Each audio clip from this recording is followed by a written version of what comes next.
Angeline's point of view. Pasipol-sipol ako habang nagmamaneho pa uwi. Masaya lang ako dahil tiba-tiba ako ngayon. Swerte kasing pasada kaya medyo malaki-laking kinita ko. Ako pala si Angeline, pinakamaganda't astig na tricycle driver dito sa baryo namin. Single ako pero may anak. Basta, bahala na kayo mag-overthink dyan. Ay, sundalong supot! Mabilis kong naipreno ang tricycle ko nang may isang lalaking humarang sa gitna ng kalsada. Anak ng, ano bang problema mo ha? Kung balak mong magmodus, wag ako. Agad kong naitikom ang bibig ko nang makita ang hawak niyang baril. Katapusan ko na ba? Magiging isang kwento na nga lang ba ako? Mararanasan ko bang kaawaan dahil maagang namatay at maganda pa? I want you to take us on the hospital. Sabi nitong lalaking nasa gitna. In fairness, yummy siya pero scary. Lumapit ito sa isang gilid at doon ko lang napansin ang dalawa pang lalaki. Ang isa sa kanila ay may dugo sa tagiliran at parang matitigok na. Bigla itong nag-angat ng tingin at parang kumindat ang pechay ko nang makita kung gaano ito kagwapo. Masungit ang mukha nito pero mas nakadagdag naman yon ang pagiging masarap niya. Sa ospital tayo, sabi ng isang blondang buhok. Bilisan mo, dahil kapag may nangyaring masama sa boss namin, ikaw ang mananagot. Tumango naman ako at mabilis na pinaandar ang tricycle ko. Todo higpit pa ang hawak ko sa manibela dahil nakakatakot itong mga kasakay ko. What if holdupper sila? O kaya naman sindikato? Basta, hindi porket masasarap sila, hindi na sila masamang tao. Bossing, hindi naman ho kayo holdupper ano? Kabadong tanong ko. Kung holdupper ho kayo, huwag niyo kong holdupin ah. Wala akong pera. Hindi sila sumagot kaya't napanguso na lamang ako. Sungit niyo? Idaan ko kaya kayo sa police station? Sabi ko nga shut up na lang ako eh. Mapapa-shut up ka talaga kapag tinutukan ka na ng baril. Maya-maya nga lamang ay narating na namin ang ospital. Nagmamadaling ibinaba ng dalawang lalaki ang baril nila sa motor bago sila bumaba. Akay yung pogi. Wala kang pagsasabihan ito ha. Inabutan ako ng 500 ng blondie ang buhok. I-dispatcha mo rin yung mga baril. Wala nang bala yung mga yun kaya wala na ring silbi. Bago pa ako makasagot, mabilis namang pumasok ang mga ito sa loob ng ospital. Tulala naman akong nakatingin sa perang hawak ko. May pang-dialysis na si Angel ko. Mahinang tili ko. Mabilis kong pinaandar ang tricycle ko bago umalis sa ospital na yon. Bago dumiretso sa bahay, dumaan muna ako sa isang liblib na lugar at itinapon ang mga baril. Ayokong itago ang mga yun at nakakatakot. Diretso agad ako sa kusina nang makauwi ako. Siyempre gutom ako kaya't kakain muna ako. Fish tomato ang ulam ko. In Tagalog, sardinas. Kahit may pang-ulam ako, mas gusto kong magtipid para sa anak kong may kanser. Masyadong mahal ang gamutan niya kaya kahit pisong duling, sobrang halaga sa akin. Pero sino kaya yung mga naisakay ko kanina? Hindi mapigil ang tanong ko habang kumakain. Pormahan nila pang Men in Black eh. Ang mukha pang artistahin, ang katawan pang modelo, at ang aura pang mafia. Grabe, sana all pinagpala. Nagkibit-balikat na lamang ako at inalis sa aking isipan ng nangyari. Kailangan kong kalimutan yun at baka mapahamak pa ako. Kinabukasan ay maganda ang gising ko dahil sobrang tiba-tiba ako kahapon. Thank you na lang talaga lalo na dun sa 3 may baril na naisakay ko. Bago bumiyahe, dumiretso muna ako sa ospital kung saan nakakonfine ang anak ko. Nagdala ako ng prutas at pansit para sa kanya. Mama! Masayang bungad nito nang makapasok ako sa kanyang kwarto. Kumusta naman ang baby ko, ha? Malambing kong tanong bago ilapag ang mga dala ko. Masakit po yung karayom pero okay na ako. Nakangiting sagot niya. Kailangang tiisin po para sa paggaling ko. 10 years old na si Angel at 3 taon siya nang madiagnose siya ng leukemia. Bilib na bilib ako sa kanya dahil talagang lumaban siya. Si Angel ang natatanging pamilya ko dahil patay ng parents ko. At yung mga kapatid ko naman, Nasa ibang bansa at wala nang pakialam sa akin. Napulot ko si Angel sa kalsada noong 2 years old siya. Kahit hindi sa akin nanggaling si Angel, mahal na mahal ko siya. At gagawin kong lahat para lang maging cancer-free na siya. Hayaan mo, konti na lang at hindi ka natutusukan ng karayom. Ngumiti ako. May dala-dala pala akong pansit para sa'yo. Kumain ka muna para mas gumandang pakiramdam mo. Tumango si Angel bago magsimulang kumain. Kumuha naman ako ng prutas at sinimulan siyang ipagbalat. Mama, kapag magaling na po ako, pwede na po ako mag-school? Tanong ni Angel. Gusto ko na ulit mag-school po eh. Grade 2 lang ang napasukan ni Angel dahil hindi na niya talaga kinaya. Sa ngayon, tinuturo-turuan ko na lamang si Angel. Binibilhan ko rin siya ng mga libro at coloring books. Opo, ipapasok agad kita sa school kapag magaling ka na. Nakangiting tugon ko bago ibigay sa kanya ang mangkok na may prutas. Kaya dapat maging malakas ka lalo ah. Laban lang tayo. Nakangiting tumango naman to bago nag-thumbs up. Iniwan ko muna saglit si Angel dahil kailangan ko magbayad ng balance. Papunta ako sa accounting area nang may nakabanggaan akong lalaki. Sorry. Nanginig ang sistema ko nang marinig ang gwapong boses nito. Nag-angat ako ng tingin at pakiramdam ko ay lumuwag ang panty ko nang masilayan ko ang kanyang mukha. Hindi ako pwedeng magkamali. Siya ang lalaking sugatan kagabi. Mas gwapo siya sa personal at mas matangkad. Naging hanggang lieg niya lang ako bigla. You look familiar. Salubong ang kilay na sabi nito. Shemay, ipapatorture niya na ba ako? Hindi ako yon. Kabadong sagot ko bago peking natawa. Mauna na ako Pasensya na sa pagkakabangga. Bago pa ito nakapagsalita, daig ko pa si Flash na nawala. Wala sa sariling napasign up the cross din ako dahil sa sobrang kawang nararamdaman ko. Lumipas ang araw at sobrang saya ko dahil hindi na nagtagpo ang landas namin ng lalaking pogi. Kaso medyo malungkot rin ako dahil medyo hindi nagiging maganda ang lagay ni Angel. Nagtaas din ang mga gamot niya kaya't hindi ko na alam kung saan ako kukuha ng pera. Napatigil ako sa pag-iisip nang may biglang kumatok sa pinto ng bahay ko. Tamad akong tumayo at binuksan yon. Halos lumuwa ang mga mata ko nang makita si Pogi, kasama si Blandy at si Boy Hikaw. Anong ginagawa niyo rito? Utal kong tanong. Tinulak ako papasok ni Pogi at sinarado ang pinto. Naiwan naman sa labas yung dalawa niyang kasama. Anong balak mo? Mabilis kong dinampot ang walis tambo at itinutok sa kanya. Wag mong subukan gumawa ng masama babambuhin kita. Natawa naman to kaya't nanlambot ako. Bakit ba kasing pagtawa niya gwapo pa rin? Easy. I won't harm you. Natatawang sabi niya. I'm just here to say thank you and to offer you a job. Job? Nagsalubong ang kilay ko. Hindi ko na kailangan ng job na yan. Isa pa, hindi ko sigurado kung mabubuti ba kayong mga tao. I can't blame you. I'm a mafia boss after all. Hinihintay kong sabihin niyang biro lang ang lahat pero hindi na ito nagsalita. Seryoso ba ako? Mafia? Mas lalo akong lumayo sa kanya. Mas lalong kailangan mo na umalis. Ayokong ma-involve sa mga kagaya ninyo. Ayoko pang mamatay. Wala namang masamang mangyayari sa'yo. Tugon niya. Gusto lang kitang maging service. Ang cool mo kasi mag-drive ng tricycle kaya gusto kong sumakay ulit sa'yo. Sa ikinikilos at sinasabi nito, parang medyo duda kung mafia siya. Buti na lang talaga, bumabawi siya sa aura niya. Service? May tama ka ba? Napangiwi na lamang ako. Sigurado naman akong may kotse ka, kaya bakit kailangan mo pa akong maging service mo? Ibebenta mo siguro ako, no?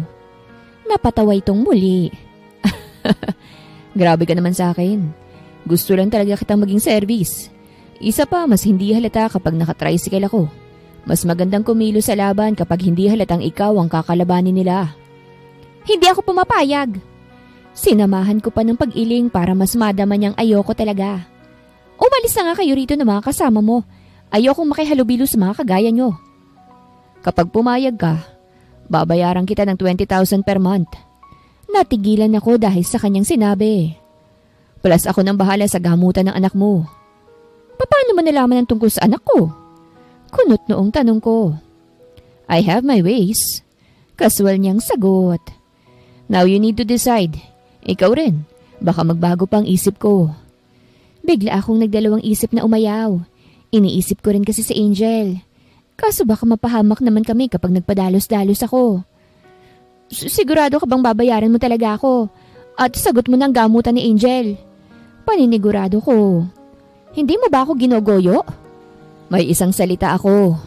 Tugon niya bago naglahad ng kamay. Ano? Deal na ba? Medyo matagal kong tinitigan ng kamay niya bago yun tanggapin. Shit, ang lambot ng kamay niya at ang laki. Malaki rin sigurong ano niya, ang kalooban. Oo, sige, deal na. Saad ko. Pero siguraduhin mong hindi kami mapapahamak ha. Mas mauuna talaga kitang tuluyan. Yeah, I promise. Tumango naman ako bago bitawan ng kanyang kamay. Pasimple ko pa yung inamoy at sobrang bango. Ang sarap dilaan. So, simulan na natin. Excited nitong sambit. Hatid mo ako sa bahay ko. Bilis! Parang batang excited ang kislap sa mga mata nito kaya't medyo napangiwi ako. Ano munang pangalan mo? Tanong ko. Santino. Nakangiting sagot niya. Santino? Ang ganda ng pangalan niya. Parang malaki ang santol niya. Charot. Kinuha ko ang susi ng tricycle ko bago kami lumabas ni Santino. Bahagya pa akong nagulat sa dalawang kasama niya. Nakalimutan kong may bodyguard pala itong si Santino. Pwede na kayong umuwi, sabi ni Santino sa dalawang lalaki. Maayos na maayos ako rito. Nagkatingin na naman ng dalawa at parang hindi pa sang-ayon sa gusto ni Santino.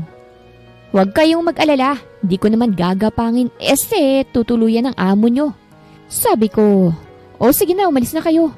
Hindi ko kayo kaya kapag tatlo kayong hinandel ko. Tumango naman ang dalawang lalaki bago tuluyang umalis. Napahinga naman ako ng malalim bago dumiretso sa tricycle ko. Sumakay na ako at pinaandar yon. Sakay na! Sabi ko kay Santino. Bilisan mo na't papasada pa ako mamaya. Buong akala ko'y sasakay siya sa loob. Pero ang loko, parang bata akong binuhat at inusog palikod. Doon siya sumakay sa pwesto ko kanina lang. Ako ang magdadrive.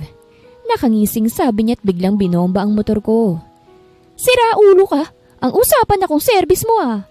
Singhal ko bago siya hampasin. Umalis ka dyan, doon ka sa loob. Ayaw, akong magmamaneho.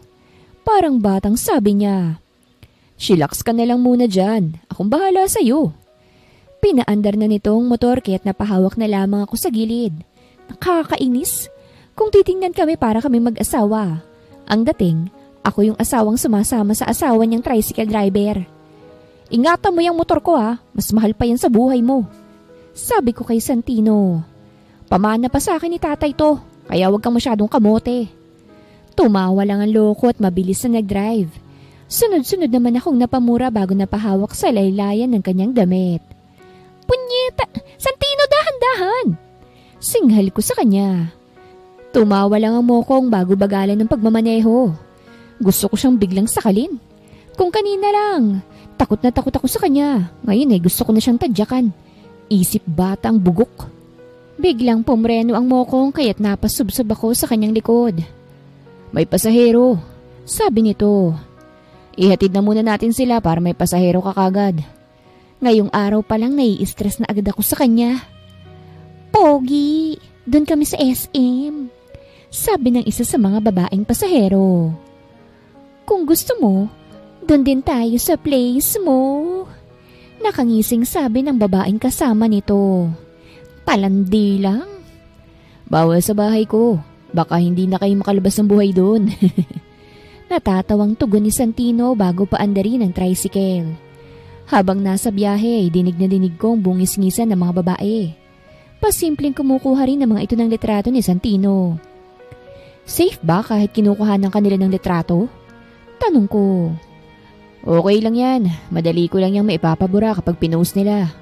Sagot ng kasama ko. Nang makarating sa SM, bumaba agad ang dalawang babae at nagbayad kay Santino. Magkanong sisingilin ko? Tanong ni Santino. 70 ang biyahe ko. Sagot ko.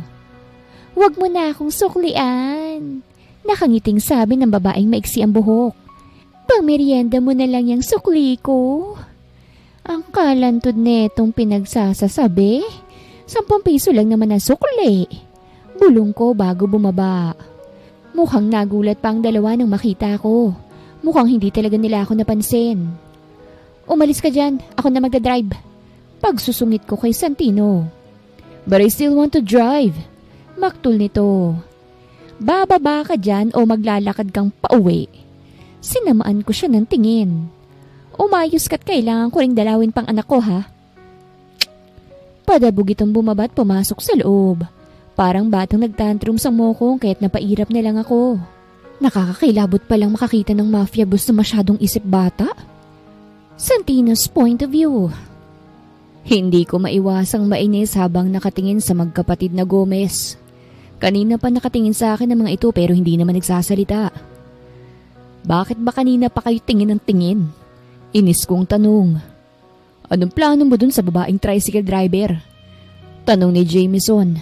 Siyang blondie ang buhok. Wala. I just want to give her a job. Kaswal kong sagot. Masama bang tumulong ngayon? Hindi ka ganyan, Santino. Seryosong sabi ni Jared. Ang maraming hikaw. Huwag mong sabihing type mong babaeng yun. Ano ba sinasabi mo dyan? Ibang klase rin kayong mag-isip no? Natatawang sabi ko. Santino, huwag ka sanang mahulog. Alam mong delikadong buhay na mayroon tayo. Seryosong sabi ni Jameson. It's either ikaw ang mamamatay o sila. Napahinga ako ng malalim. Easy. I won't fall for her, okay? Masyado kayong kabadong dalawa. Napailing ako bago tumayo. Sige na, alis na muna ako. Balitaan nyo na lang ako kapag may lead na kayo sa taong bumaril sa akin. Tinapik ko ang balikat nila bago umalis sa underground. Si Jameson at Jared ay parang kapatid ko na. Ang ama nila ay ang kanang kamay ni Daddy. Ngayong patay na ang parents ko at ang parents nila, kaming 3 nang magkakasama sa underground na itinatag ng lolo ko. Dumiretso agad ako sa paradahan kung saan nagsasakay si Angeline. Nakita ko agad tong nakaupo sa tricycle niya at kumakain ng tinapay. Yo! Bati ko nang makalapit ako sa kanya. Pahingi ako.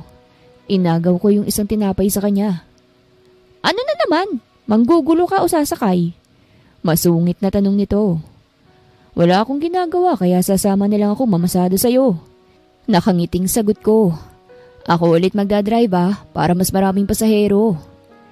Tantanan mo nga ako, Santino.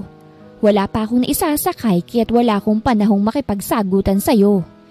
Masungit na saad nito. Kaya nga nandito ako Tutulungan kitang humanap ng pasahero. Nakangiting saad ko. Tingnan mo. Ngumiti lang ako, mag-aagawan agad silang sumakay sa'yo. At talagang masyado kang bilib sa kagwapuhan mo, ano? Umirap to. O sige na, maghanap ka ng pasahero. Kahit makatatlong biyahe lang sana ako bago pumunta sa ospital. Tumango naman ako at nagsimula maghanap ng pasahero. May nakita akong 2 babae na mukhang paalis kaya't agad ko silang hinarang. Miss, sakay na kayo sa tricycle ko. Nakangiting sabi ko. Ayoko pa namang napapagod kayong dalawa. Walang pagdadalawang isip na pumayag ang mga ito kaya't isinama ko na sila palapit sa tricycle ni Angeline. May gayuma ka ba? Hindi makapaniwalang tanong ni Angeline. Grabe, para ka lang nagtawag ng alagang aso That's the effect of my charm. Kumindot ako sa kanya at nag-lip bite pa. Napairap naman to bago sumakay sa backride. Napatawa naman ako bago nagsimulang magmaneho. Ramdam kong tingin ng 2 naming pasahero sa akin. Alam kong kinukuhanan din nila ako ng litrato. Ang babaeng sakay ko naman sa likod ay pakanta-kanta lamang habang kumakain ng tinapay. Ewan ko ba, pero kapag kasama ko si Angeline, nailalabas kong ugali kong bawal sa underground. Nagiging makulit ako bigla at nailalabas ang totoong saya ko. Nandito na tayo. Nakangiting sabi ko nang marating namin yung destinasyon ng mga pasahero. Thank you sa paghatid. Nakangiting sabi ng isa sa mga babae. Dahil dyan, ito nang bayad ko. Napangisi na lamang ako nang makitang may hawak siyang maliit na kutsilyo. Naamoy ko na agad na kalaban silang 2. Kaya pala hindi masyadong nagpapacharm sa akin. Sinong nagutos sa inyo? Nakangiting tanong ko bago bumaba sa tricycle. Anong sinasabi mo? Painosenteng sagot nito. Tumawa naman ako at walang kahirap-hirap na pinatulog ang dalawang babae. Bumagsak ang mga ito kaya't agad ko silang ipinasok sa loob ng tricycle. Dinudukot mo ba sila? Nanlalaki ang mga matang tanong ni Angeline. Abay, wag mo akong idamay ah. Hindi ako pwedeng makulong. Muli akong napatawa. Kalma lang Angeline. Kalaban ng mga yan at inutusan sila para patayin ako. Ha? Mas mukhang ikaw pang ang kalaban eh. Singhal nito sa akin. Napasimangot naman ako.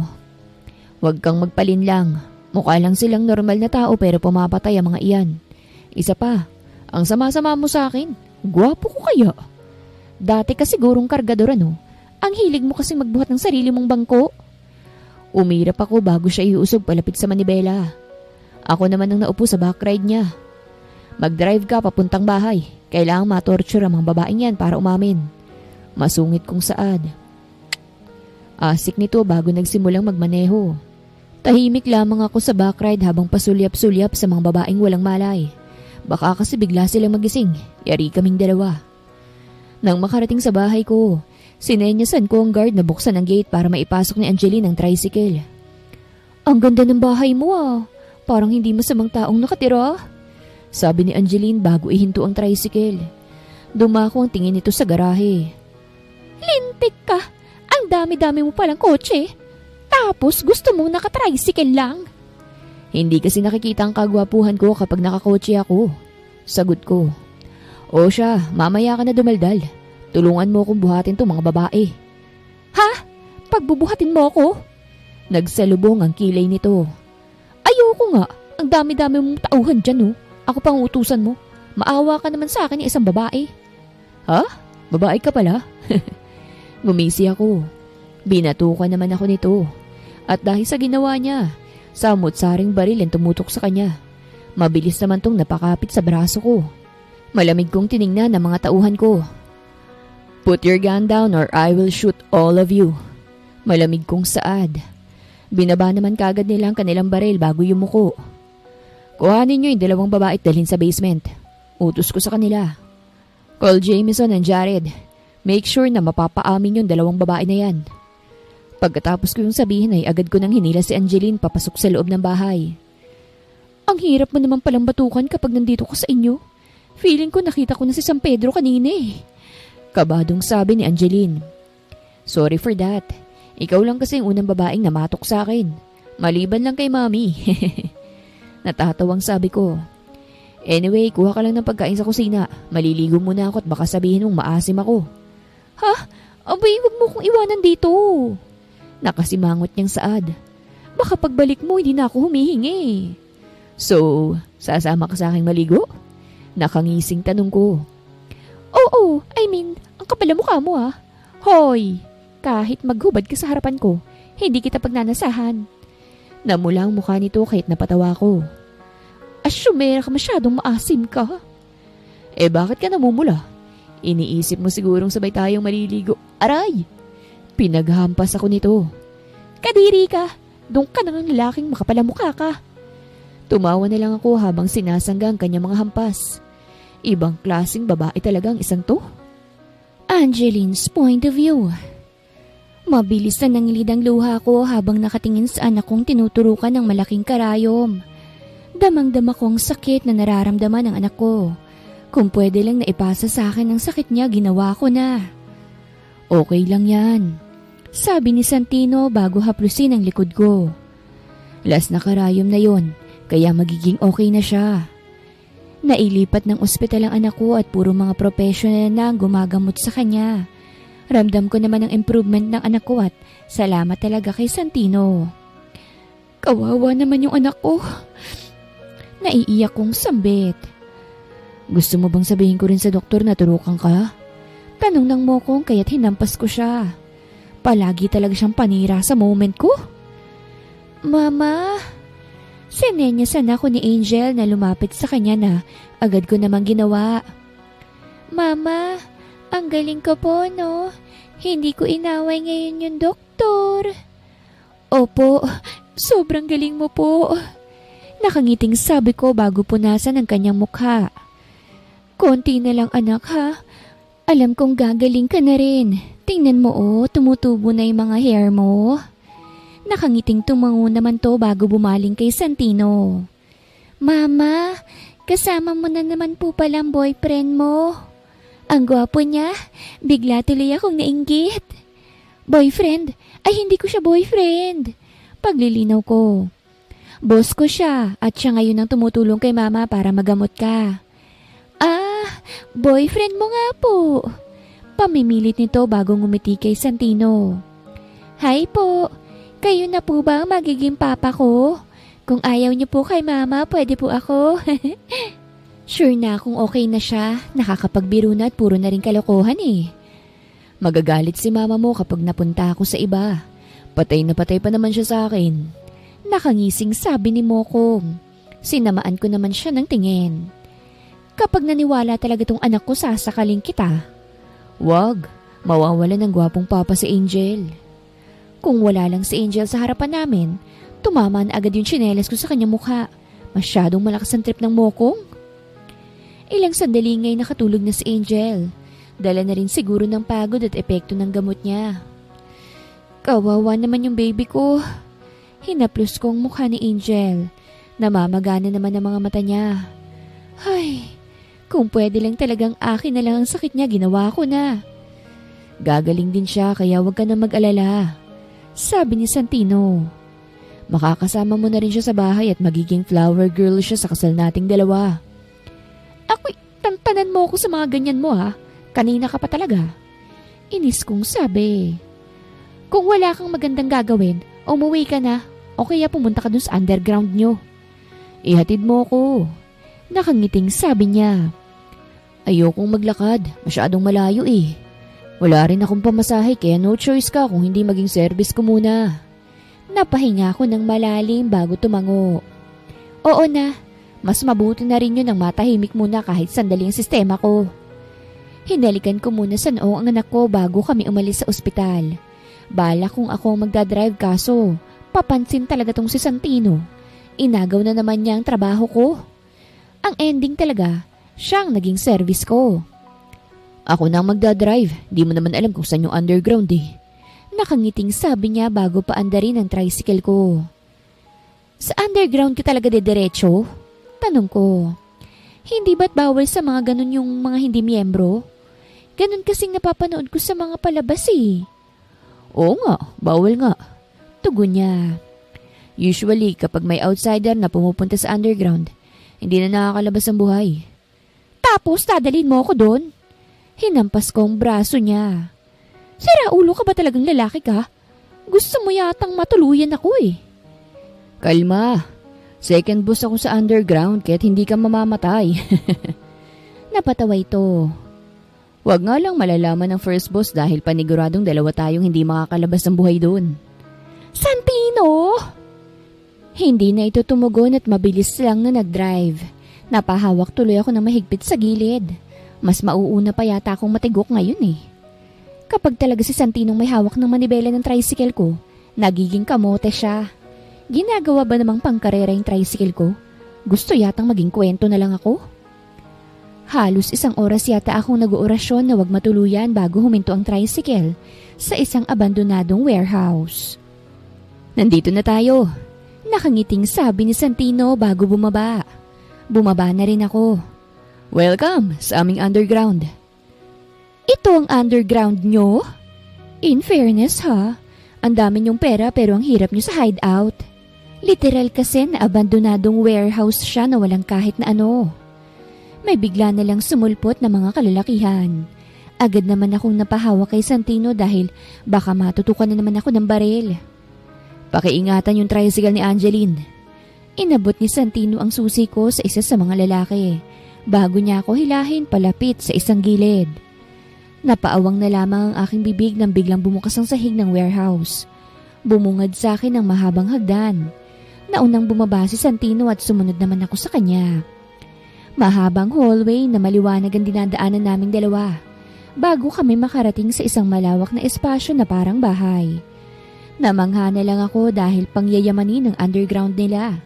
Ramdam ko rin ang delikadong aura sa lugar na ito. Nawala ang pagkamangha ko nang may maramdaman akong baril sa aking sentido. Literal na nanigas ako sa kinatatayuan ko. Kainis na, nakakailan na sila. Kanino kang spy? Tanong ni Boy Hikaw. Anong spy? Tricycle driver lang ako. Nakasimangot kong sagot. Pwede ba? Ilayo mo na yung baril mo't baka pumutok pa yan. Tigok talaga ako. Jared, put your gun down. Seryosong sabi ni Santino kaya't ibinaba nito ang kanyang baril. If you pointed your gun at her again, you will face consequences. Santino, why did you bring her here? Tanong ni Blondie ang buhok. Basta't hindi ko pa rin alam ang pangalan nilang dalawa. Don't worry, hindi naman siya traidor. Kaswal na sagot ni Santino. Isa pa, wala naman ang big boss kaya walang mapaparusahan. And who told you that I'm not here? Sabay kaming napalingon sa nagsalita. Tumambad sa amin ang isang matangkad na babaeng pambahay ang suot. Big boss! Napatayo si Santino at halata sa mukha nito ang takot. Clea! Bati ko naman sa babae. Kilala ko siya. Kasamahan ko sa toda yan eh. Anong ginagawa mo rito? Wala kang pasada? Angeline! Ikaw pala. Lumapit to sa akin at nakipag-apir. Wala ka kanina sa toda. Dami pa namang gusto magpaservice sa'yo. Sasagot sana ako pero natigilan ako nang may mapagtanto ako. Unti-unting nanlaki ang mga mata ko. Mapya ka rin? Hindi makapaniwalang tanong ko kay Clea. At ikaw ang big boss dito? Oo. Sagot nito bago nagkamot ng ulo. Actually, kapatid ko yan si Santino. Ate niya ako, hindi lang halata. Grabe, hindi ako makapaniwala sa mga nalalaman ko. Lintik na mga pasabog to, nakakapanglanta. Aren't you gonna do something about it? Tanong ni Boy Hikaw. Matagal ko nang alam ang kalokohan ni Santino. Sagot ni Clea. Wala rin naman akong pangamba rito kay Angeline eh. Mabuti ang tao at tropa kaming dalawa. Medyo ninang din ako ng anak niya. Bakit medyo? Palagi kasi siyang nagtatago tuwing Pasko. Pero hindi ibig sabihin yan, ligtas ka na sa parusa, Santino. Sinamaan ang tingin ni Clea ang kapatid. Idinamay mo si Angeline sa panganib kaya't magdusa ka rin dapat. Alam ko naman yun. Sagot ni Santino. At saka, hindi ko naman sila hayaang mapahamak na Angel. Nangako akong poprotektahan ko sila kaya gagawin ko yun. Kaya mo ba? Hindi mo nga naprotektahan si Mami noon, di ba? Sabi ni Clea. Nawala naman ang reaksyon sa mukha ni Santino. Huwag mong sinasabi lang, Santino. Gawin mo dapat. At ngayon mo sisimulan yun. May inihagis na litrato si Clea sa kapatid niya. Ayan, litrato yan ng taong gustong pumatay sa'yo. Papunta na siya ngayon sa ospital para patayin ang anak ni Angeline. Kapag hindi mo na iligtas ang anak ni Angeline, ako mismong papatay sa'yo. Si Angel? Bigla akong kinabahan. Clea, pupuntahan kong anak ko. Kailangan kong puntahan si Angel. Hayaan mong si Santinong gumawa. Tugon ni Clea. Oh, ano pang tinatanga-tanga mo? Santino, kumilos ka na. Lumapit sa akin si Santino at hinalikan ako sa pisngi. Dadaling ko si Angel dito ng buhay. Hintayin mo lang ako. Muli itong humalik sa akin bago nagmamadaling umalis. Para saan yung halik sa pisngi? Parang tanga lang to. Clea, gusto ko rin puntahan si Angel. Nangangambang saad ko. Hindi ko kakayanin kapag may nangyari sa kanya. Huwag kang mag-alala, Angeline. Kanina ko pa nakuha yung anak mo. Nakangiting sagot ni Clea. Hawak na siya ng mga tauhan ko at ligtas na siya. Hayaan lang muna natin si Santino na hulihin yung mga gustong pumatay sa inyo ng anak mo. Para naman akong nakahinga ng maluwag. Eto na nga bang sinasabi ko eh. Madadamay kami sa mundo ni Santino. Pero kahit ganoon, hindi naman ako nagsisisi na naging malapit ako sa mundo niya. Angeline, huwag ka mag-alala. Hindi namin kayo hayaang mapahamak. Nakangiting sabi ni Clea. At gusto ko ring sabihin na masaya akong tinatanggap ka sa pamilya namin. Ha? Bakit? Bakit may magaganap na pagtanggap sa pamilya? Aampunin ba nila ako? Tumawa si Clea bago mapailing. O sige na, punta muna ako sa office ko . Maggala ka na lang muna rito. Huwag ka lang papasok sa torture room at baka matroma ka. Kung napagod ka naman, sabihan mo lang si Jameson at Jared. Sabi ni Clea. Nagtatakang tingin naman ang ibinigay ko sa kanya. Hindi ko kasi kilala si Jameson at Jared. Ayan si Jameson at Jared. Itinuro niya sa Boy Hikaw at si Boy Blandy. Sila nang bahala sa'yo. Hindi lang marunong umiti ang mga yan pero mababait sila. Tinapik-tapik ako ni Clea sa balikat bago ito pumasok sa isang pinto. Napuno naman ang katahimikan ng paligid nang mawala si Clea. Saan ako pwedeng magpahinga? Tanong ko sa dalawa. Tinuro nilang pinto sa likod ko kaya't nagmamadali akong pumasok doon. Wala sa sariling napahinga na lamang ako ng malalim at napasandal sa pintuan. Parang mas ikamamatay ko kapag kasama ko yung dalawang yun kesa yung mabaril eh. Santino's point of view. Masama pa rin ang loob ko kay ate at kay Angeline dahil sa ginawa nila. Para akong baliw dun sa ospital. Tapos nakuha na pala sa Angel. Idagdag pa na ang dami kong nilabanan dun at muntik pa akong makulong. Tito Santino, bakit nakasimangot ka po? Nawala ang inis na iniisip ko nang magsalita si Angel. Ayos ka lang po ba? Inaway ka po ba ni Mama? Umiling ako. May pumasok lang na nakakainis sa utak ko. Sagot ko. O bakit hindi ka pa pala natutulog? Anong oras na? Kailangan mo nang magpahinga. Masyadong delikado para kay Angel kaya't dito na muna siya sa underground naka-confine. Si Angeline rin ay dito na rin muna tumutuloy. Tigil trabaho muna dapat siya kasi masyadong makulit at gusto pa rin pumasada. Pinapabantayan ko na lang kahit kay Jameson para hindi siya mapahamak. Hindi po ako makatulog. Nakangusong sagot niya. Tito, palagi pong masakit ang likod ko tapos palagi rin po akong may panaginip na iniwan ko na si Mama. Natatakot po ako, Tito Santino. Ayokong maging malungkot si Mama ko. Angel, hindi ka pa mawawala. Hinawakan ko ang kanyang kamay. Lalakas ka pa't gagaling pa para kay Mama mo. Magagawa mo rin ang mga gusto mo kapag gumaling ka na. Pwede po bang ikaw tumabi sa akin sa pagtulog? Baka po kasi hindi ako managinip ng masama kapag may katabi akong pogi. Natawa naman ako dahil sa tinura nito. Ganon kasi po si Mama. Tinatabi niya yung picture ng idol niyang artista, kaya hindi siya nananaginip ng masama. Tatabihan kita pero dapat sagutin mong tanong ko ha. Huminga ako ng malalim. Sinong mas pogi? Ako o yung favorite ni Mama mo na artista? Hindi pwedeng mas may gwapo sa akin. Kahit ano pa o sino pa yan. Lalabanan ko yun ng kagwapuhan. Mas pogi ka po. Nakangiting sabi ni Angel. Kaya nga po crush ka ni Mama po eh. Pigil ang ngiting tinabihan ko naman siya. Malaki naman ang kama niya kaya't alam kong hindi siya maiipit. Talaga? Paano mo sabing crush ako ni Mama mo? Mabuti na lamang at wala kaming ibang kasama. Walang makakasaksi nitong kilig na nararamdaman ko. Wala lang po, nararamdaman ko lang. Sagot niya. Isa pa, wala na rin naman pong magagawa si Mama. Ikaw na po ang gusto kong maging papa.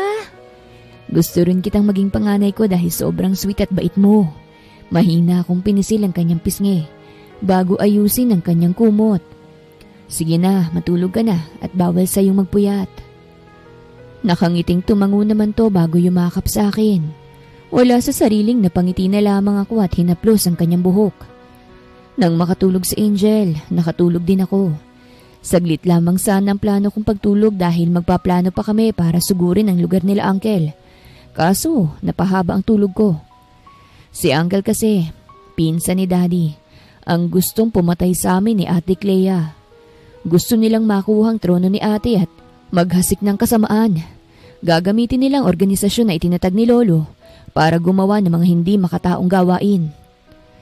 Kinabukasan, nasa kwarto na ni Angel si Angeline. Kumakain ng mag-ina habang mahinang nag-uusap. Gising ka na pala, alika rito, sabayan mo kaming kumain. Nakangiting sabi ni Angeline. Hindi ko naman siya pinansin. Basta nagtatampo ko't hindi pa kami magiging bati. Thank you nga pala sa pagsama mo kay Angel na matulog ah. Nasabi ng anak ko na masarap daw ang tulog niya at mahaba. Hindi pa rin ako kumikibo. Galit ka pa rin ba dahil sa nangyari? Deadma lang talaga. I don't want to be marupok. Hindi ako naging mafia para lang maging marupok para sa isang babae.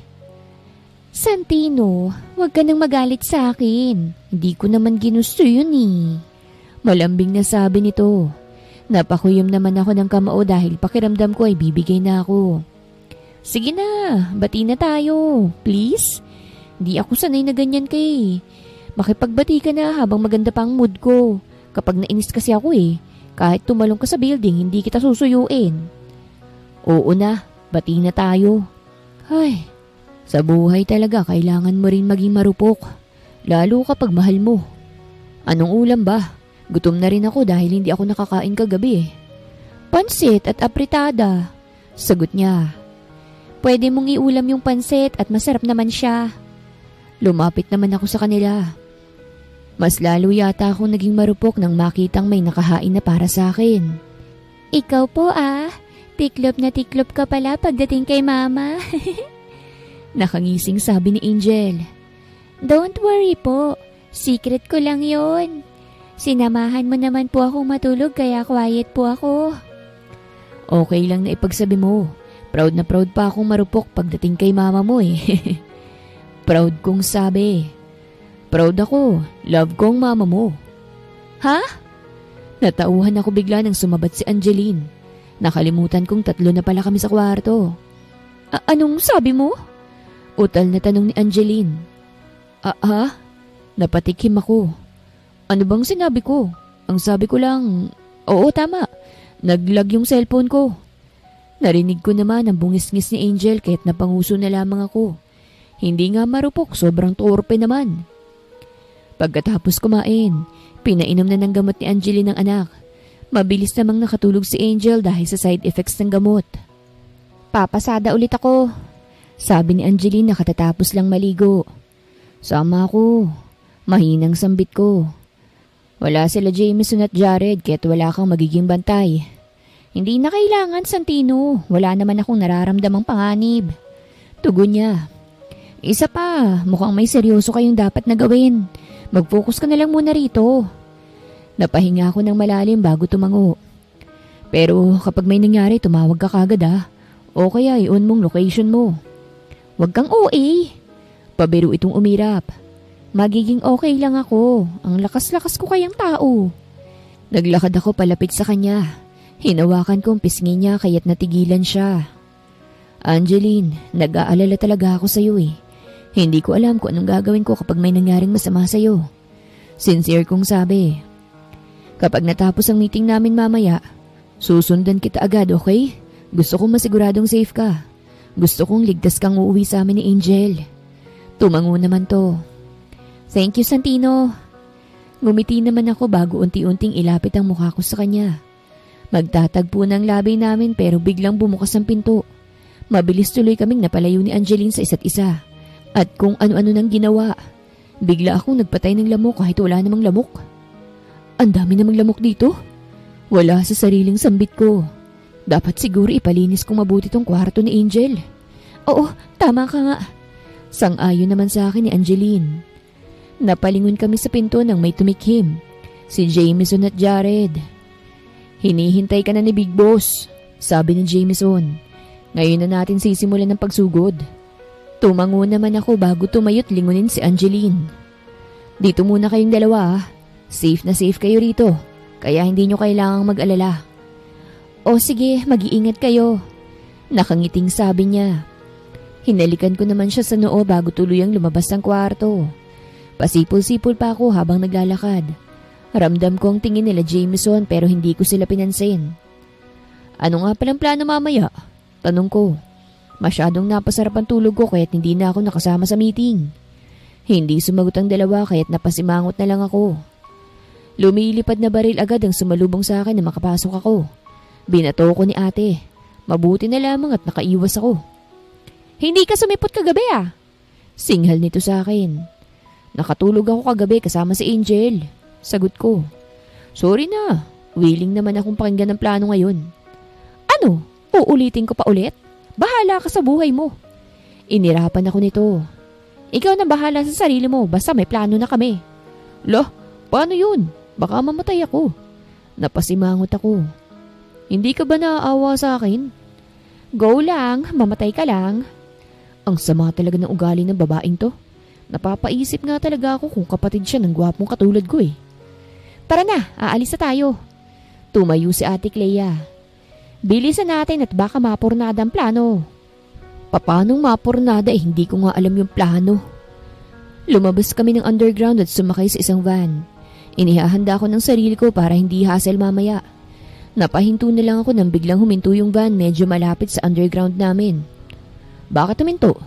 Takang tanong ko. Nandito rin naman yung pupuntahan natin eh. Sagot ni ate kahit naguluhan ako. Wala tayong aabutan sa underground din, Uncle, kung hindi bomba at patiwong. Susugod siya sa underground ngayon. Ha? Nandun sila Angel. Tarantang sambit ko. Akmang bababa ako pero mabilis akong hinawakan nila Jameson. Ano ba? Bitawan niyo ako. Kailangan kong mailigtas sila Angeline. Kumalma ka nga. Binatukan ako ni Ate Clea. Sa tingin mo ba hayaan ko silang mapahamak? Kumalma ka lang dyan. Napapala kasi ng tulog eh. Ate, kapag may nangyari kay Angeline, kakalimutan kong kadugo kita. Seryosong sambit ko. I don't care if she's my sister. Hindi ko talaga siya mapapatawad kapag may nangyari kila Angeline at Angel. Tahimik lang kami doon. Hindi ko alam kung anong tumatakbo sa isip nila. Ayaw nila magsabi ng plano at naiinis ako dahil doon.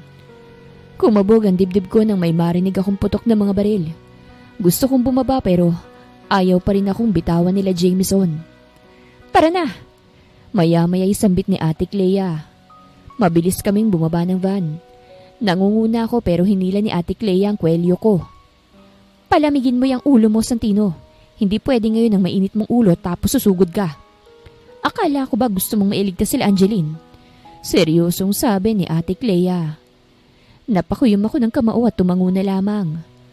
Bumaba na kami sa underground. Nakapagtataka dahil walang sumasalubong sa amin ng mga tauhan ni Uncle Joey. Tignan natin kung anong reaksyon ni Santino kapag pinatay ko na ang mag-ina niya. Narinig ko ang boses ni Uncle mula sa kwarto nila Angeline. Ang baho ng hininga mo! Narinig ko ang boses ni Angeline.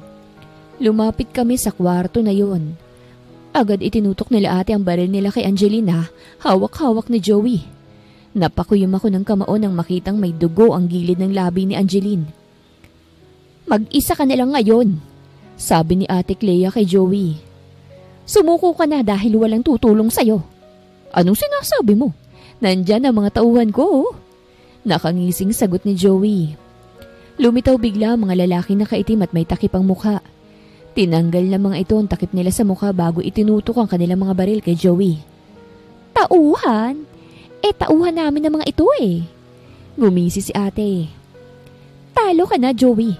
Hindi mo maiisahan ang pamilya namin. Nakita namin ang galit sa mukha ni Joey. Mabilis nitong hinila si Angeline at tinutukan ng baril. Palagi nyo nilang akong tinututukan ng baril ha? Inis na sabi ni Angeline. Joey, bitawan mo si Angeline o hindi na kita bubuhayin. Madiing sambit ko. Hindi pwedeng ako ang babagsak. Kayo dapat ang bumagsak. Ngumisi si Joey. At sisimulan ko sa babaeng madaldal na ito. Hindi na niya na ituloy ang sasabihin niya dahil agad ko na siyang binaril. Bumagsak agad siya sa sahig.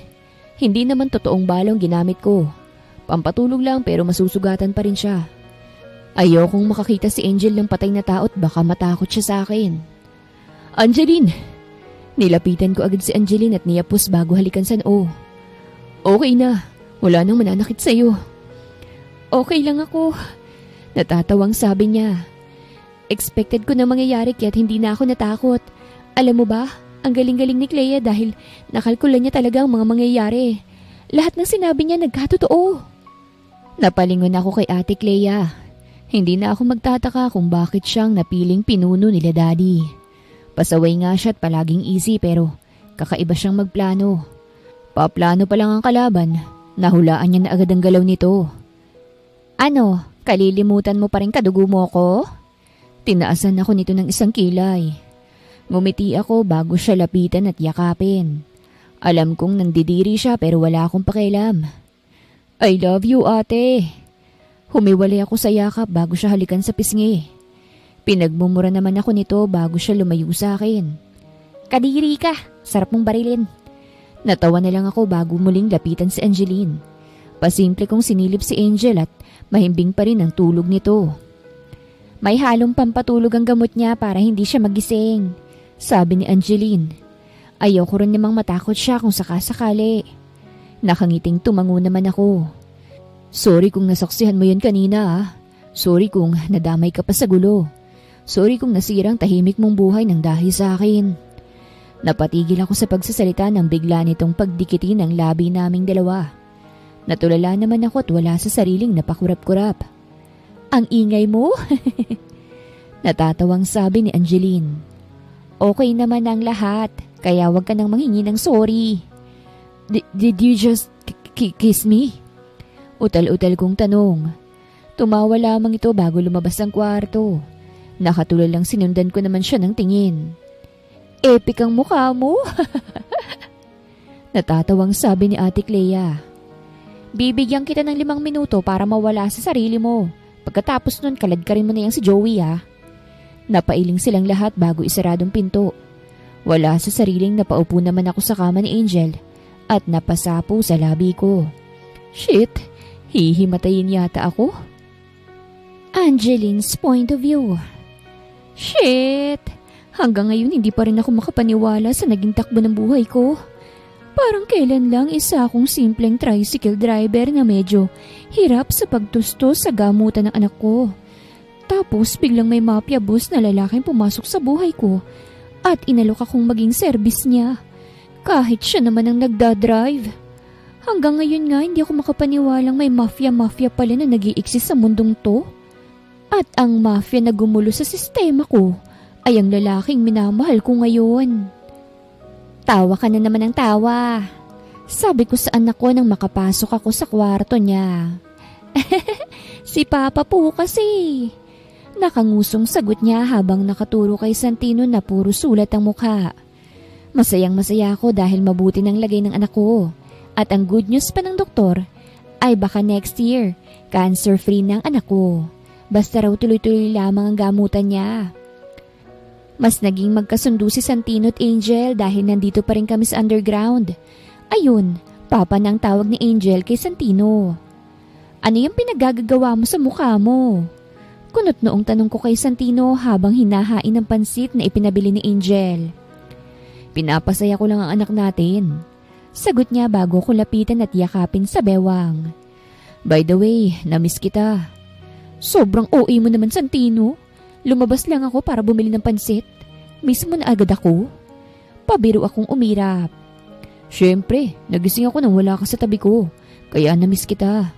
Sagot nito. Mamaya ka naman, Bola. Kumain na muna tayo ng almusal. Saad ko. O sige na, bitaw ka na. Good morning kiss na muna. Dapat, may good morning kiss ulit ako. Diyos mio, kahit si Manok ni San Pedro hindi maniniwalang mafia bustong lalaking to eh.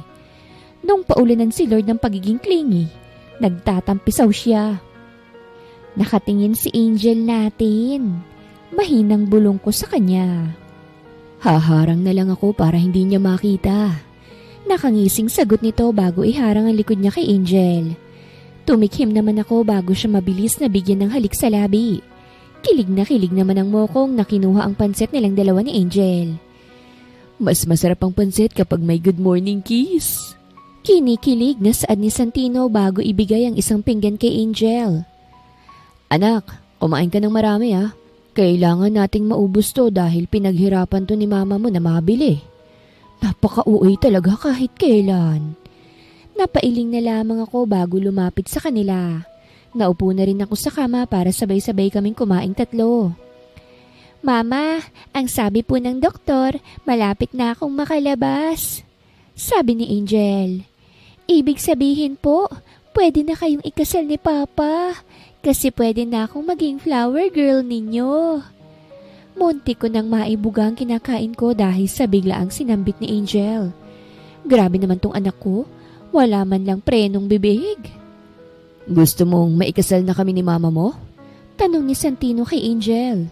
Tumango naman si Angel. Okay, magpapakasal na kami ni mama mo. Diretso ang tingin sa akin ni Santino. Ang mga mata nito'y nangungusap. At nababasa ko doon kung gaano niya ako kamahal. Sigurado ka ba? Paninigurado ko. Santino, hindi ko alam kung kaya kong maging mabuting asawa kung sakasakali. Angeline, naging mabuti kang ina kaya't alam kong magiging mabuti kang asawa. Ngumiti ito bago hawakan ng kamay ko. Ako itong nag-aalangan kung magiging mabuting asawa ba ako.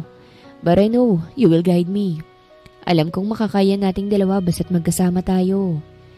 Napangiti naman ako bago dahang-dahang itango ang ulo ko. Sino mag-aakala na dahil lang sa hindi inaasahang engkwentro ay magkakaroon ako ng lalaking mamahalin ako ng lubos. Napatigil ang moment nang may mahinang kumatok sa pinto. Nang lingunin namin yun ay tumambad sa amin ang magkapatid na Jameson at Jared. Oh, why? Tanong ni Santino sa mga ito. The king is here. Seryosong sagot ni Jameson. Gusto kanyang makausap tungkol sa kagustuhan mong pag-quit sa organization natin. Sinong king? Takang tanong ko. The Mafia King. Sagot naman ni Jared. Ang lalaking may hawak sa lahat ng mafia organization. Kinakabahang napatingin ako kay Santino. Parang ayoko siyang payagang harapin yung king. Hindi kasi magandang pakiramdam ko. Dito na muna kayo Tumayo si Santino.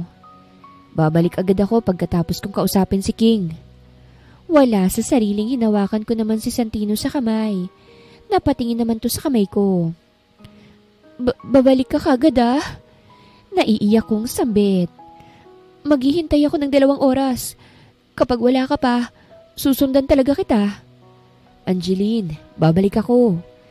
Ngumiti ito bago sapuhin ang pisngi ko. Babalikan ko kayo ni Angel. Dito na lang muna kayo at huwag lalabas, okay? Mahal ko kayong 2. Mahal din kita, Santino. Mahal kita. Tumango ito bago ko dampian ng halik sa labi. Unti-unting bumitaw si Santino sa akin at lumabas.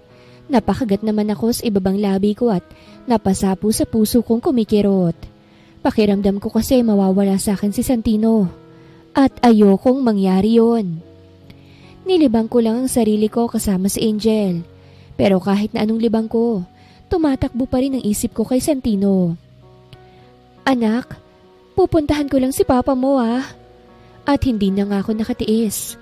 Ganito palang feeling kapag nagmamahal. Okay po, behave lang ako rito. Nakangiting sabi ni Angel. Ngumiti ako sa anak ko bago lumabas ng kwarto. Hindi ko alam kung saan dinala si Santino kaya't dumiretso agad ako sa office ni Clea. Nadatnan ko itong seryoso ang mukha habang nakatutok sa kanyang laptop. Clea, nasan si Santino? Tanong ko agad. Isinama siya nila Jameson kanina Haharap daw siya sa king? Angeline, nilingon ako ni Clea at umiling. Sorry. Bakit sorry? Pakiramdam ko ay tutulo na ang luha ko anumang oras. May nangyari ba kay Santino? May ginawa ba sila kay Santino? Wala na si Santino. Sagot niya dahilan para doon na tumulo ang mga luha ko. Sorry. Hindi. Ang sabi niya babalik siya Umiiyak kong sambit. Ayokong mawala siya. Hindi ko kaya. Inabot niya sa akin to bago siya umalis. Inilahad nito ang isang USB. Panoorin mo raw kung sakaling may mangyari sa kanya. Dahan-dahan ko namang kinuha ang USB. Iniharap sa akin ni Clea ang laptop niya kaya't isinaksak ko ron ng USB. Video ang bumungad sa akin na kaagad kong pinanood. Mas lalong lumakas ang iyak ko habang pinanonood ang video. Hindi ko alam kung kakayanin ko na wala na si Santino. Nangako ka. Umiiyak kong bulong. Tuparin mo yun, Santino. Bumalik ka. Santino's point of view. Napahinto ako sa pagpasok sa kwarto namin, Angeline. Nang marinig ko siyang umiiyak, sumilip ako sa kwarto ko at nakita ko siyang nanonood ng video habang umiiyak at kumakain. Angeline, hindi ko alam kung ano mangyayari sa akin pagkatapos kong magmahal. Alam mo kasi ang dami kong nalabag na rules eh. Pero kahit ganun, hindi ko hahayaang mamatay ako. Aba, magpapakasal pa tayong dalawa eh. Narinig ko ang boses ko sa video kaya't napatawa na lamang ako. Angeline, sorry kung nadamay ka sa gulo ng buhay ko ha. Pero syempre hindi ako nagsisising dinamay kita. Alam mo ba kung bakit kinuha kitang service? Na love at first sight kasi ako sa'yo. Kasalanan mo kung bakit na-inlove ako sa'yo. Kaya dapat panindigan mo ko. Grabe, ang drama ko pala nun. Nang hindi na ako nakatiis, pumasok na ako sa loob ng kwarto. Angeline, pinaglilihan mo na naman yung video ko noon? Hindi ba't sinabi kong itapon mo na yung USB na yan? Nakakahiya na eh. Actually, hindi naman talaga ako namatay. Mabuti na lang pala at bayaw ko na pala ang king. Si Ate Clea, di man lang sinasabi na asawa na niyang king. At ang mas nakakagulat pa, may pamangkin na pala ako. Kaya nung kasal namin ni Angeline, hindi ko siya pinadalhan ng invitation. Ang kaso pinadalhan pala siya ni Angeline. Muntik pa nga akong barilin ni ate kasi ayaw ko rin siyang i-invite. Gusto ko lang maiyak. Sabi ni Angeline. Isa pa ang gwapo mo kasi dun sa video kaya gusto kong palaging panoorin yun. So, hindi ako gwapo sa personal? Napanguso ako. Siyempre mas gwapo ka. Kaya nga bumukha ka ako sa'yo eh. Sabay ngisi niya sa akin. Isa pang ikinaiinis ko kay ate. Sinabi niya kay Angeline na patay ako. Namatay lang naman ako bilang mafia at hindi bilang tao. Umalis na kasi ako sa organization namin dahil gusto kong mailayo sa panganibang pamilya ko. Ayun. Isa na lang akong literal na Santino Manjares. Naging normal ako, hindi na abnormal. Kakain na po tayo ng dinner. Malambing kong sabi sa kanya. Kaso makakakain ka pa ba niyan? Kumain ka na naman ng biskwit. Mamaya na lang ako magigising. Tugon niya bago bumungis-ngis. Sa ngayon, gusto kong maglambingan lang tayong dalawa. Napangisi naman ako dahil alam ko na ang ibig niyang sabihin. Hinubad ko agad ang suot kong t-shirt bago siya lapitan at simulang halikan. Mahal ko, mamaya na lang din ako kakain. Ikaw munang kakainin ko. Nakangising sabi ko. Maghanda ka na dahil tututukan ulit kita ng kakaibang baril. Sa lahat ng baril, iyang baril mong gusto kong pumuputok sa akin. Bumungis-ngis to bago ko halikan. Tinugunan ko naman ang masarap na halik ng aking mahal na asawa. Itataas ko na sana ang damit niya pero biglang bumukas ang pinto. Wala sa sariling napasit-ups ako habang ang asawa ko, kunwaring binibilangan ako. Bakit ba palagi kong nakakalimutang ilak ang pinto? Mama, kanina pa po kayo hinihintay sa babae. Maktol ni Angel. Nandun din po sila Tita Clea. Pagkatapos ng ilang taong pakikipaglaban ni Angel sa cancer niya, finally, cancer-free na ang anak namin. Mabuti naman ang kanyang lagay at humahaba na rin ang kanyang buhok. Yung papa mo kasi ngayon pa naisipang mag-exercise. Palusot ni Angeline bago tumayo. Papa, later na po ikaw mag-exercise. Nakangusong sabi ni Angel. Kain na po muna tayo. Gutom na ako eh. Mabuti pa nga at bumaba na tayo. Sang-ayon ko bago tumayo. Lumabas kami ng kwarto at dumiretso sa kusina. Nandito nga si ate kasamang pamilya niya. Tito Ninong! Bati sa akin ni Kobe. Anak siya ni Ate Clea at Kuya Gabriel. Big boy ka na! Bati ko sa kanyang pabalik. Balita ako may girlfriend ka na raw ah. Break na po kami. Ayaw pa nila papang mag-girlfriend ako. Nakangusong sagot niya. Tantanan mo nga yung ganyang usapan, Santino. Papaalala ko lang ha, 5 taon pa lang yung kausap mo. Masungit na sita sa akin ni Ate Clea. Oo nga pala, 5 pa nga lang pala si Kobe. Ang matured kasing magsalita kaya napagkakamalan kong matanda na. Ang tagal nyo, gutom na kami. Reklamo ni ate. Wow, ang kapal ng mukha. Bigla-bigla na nga lang kayong susulpo tapos magre-reklamo ka pa. Sarkastikong sabi ko. Angelino, inaaway ako. Sumbong nito kay Angeline. Santino, buntis si Clea, kaya't wag mo awayin. Buntis din si ate Clea. Baka nga sabay pa silang mga anak ni Angeline ko eh. Inaaway niya rin ako eh. Ipagtanggol mo nga ako. Nakangusong sabi ko pero hindi ako nito pinansin. Tinawanan ako ni ate Clea kaya't agad ko siyang sinamaan ng tingin. Ngumisi lang naman to at mas lalo pang nang asar. Naupo na nga lang din ako at nagsimulang kumain. Inaasikaso ko rin si Angel dahil medyo mahina siya sa pagkain, kaya kailangan pang bantayan. Ano nga palang ginagawa niyo rito? Tanong ko kay ate Clea. Dito kami makikitulog. Si Kuya Gabriel ang sumagot. Naputulan kasi kami ng kuryente at tubig eh, kaya dito na muna kami ng isang gabi. Ha? Kayo mapuputulan ng tubig at kuryente? Mukha namang malabo yun. Hindi makapaniwala ang sambit ko.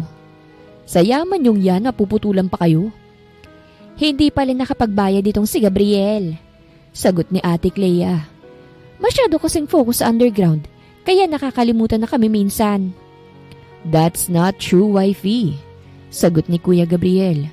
Akala ko lang okay na dahil nagbayad ako through bank. Hindi pala pumasok. Mabuti na lang, hands-on akong asawa, no? Mayabang kong sambit. At hands-on din ang asawa ko. Walang may pake.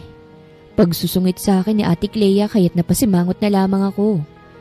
Pagkatapos kumain, kaming dalawa ni Kuya Gabriel ang naghugas. Wala naman kaming reklamo dahil buntis ang mga asawa namin. Oh, kamustang mamuhay ng normal? Tanong ni Kuya Gabriel. Masaya. Malaki ang ngiting sagot ko. I admit na namimiss kong gawaing underground pero mas gusto ko ang buhay ko ngayon. Hindi ko na kailangang magtago't mag-ingat. Hindi ko na inaalala ang safety ng asawa at anak ko. At higit sa lahat, nakakapag-tricycle na ako ng malaya. Bukod sa paghawak ko ng business, nakakapag-tricycle na rin ako. Ewan ko ba? Naging hobby ko ng pagta-tricycle. Hindi yata ako makakahinga kapag hindi ako nakapamasada. Masyado na akong naa-addict sa pagdadrive ng tricycle. Mukhang tama lang ang desisyon ni Clea na palayain ka. Nakangiting sabi nito. You know what? I'm planning to quit too. Balak naming buwagin ang organization ni Clea. Para lahat, mamuhay na ng normal. Kaso hindi madali kaya kailangan naming pagbutihin ang panguutos sa ultors. Waiting ako sa pag-quit mo ah. Sabay tayo mag-tricycle ah. Trust me, ang sayang mag-tricycle. Nakangiting sabi ko. Marami kang makikilalang mga tao at marami kang magiging tropa. Natatawang tumango naman ito. Dahil ngayon lang kami nagkita ni Kuya Gabriel, naisip din naming mag-inom ng konti. Siyempre bilang mabait na asawa, nagpaalam muna kami. Pinayagan naman kami kaya solid. Papa, can you pony my hair po? Nahihirapan kasing magkilos si Mama eh. Sabi ni Angel. Sinenyasan ko naman siyang lumapit sa akin na agad niyang ginawa. Sinimulan kong ipusod ang maiksi niyang buhok. Papa, gusto ko rin ng pusod. Sabi ni Kobe bago sumampa sa ama. Mahaba hair ko kaya pwede rin ipusod. Natatawang tumango naman si Kuya Gabriel bago ipusod ang kanyang anak. Nasa ganun kaming posisyon nang pumasok ang asawa namin. Tinigil naman namin ni Kuya Gabriel ang pagpupusod at tinakpan ng alak. Baka kasi maamoy ng dalawa at makasama pa sa kanila. Santino, inaantok na ako. Malambing na sabi ni Angeline bago sumandal sa akin. Mahal ko, amoy alak po ako. Malambing kong sambit. Mauna ka na muna dun sa taas. Aasikasuhin ko lang sila ate. Tumango naman siya bago magpaalam. Tinapos ko naman ang pagpupusod kay Angel bago ako nagtungo sa guest room at ayusin ang tutulugan nila ate Clea. 500 ang bayad sa aircon ha, sabi ko kay ate Clea. Kapag nanood kayo, 300 ang charge. Kapag gagawa naman ng milagro, 1K. Dinaig mo pang hotel ah. Singhal sa akin ni ate Clea. Lumabas ka na nga at matutulog na kami mag-asawa. Si Kobe nandun sa ate Angel niya. Tsuh! Tsuh! Tinulak ako palabas ni ate Clea. Inis ko namang sinipa ang pinto.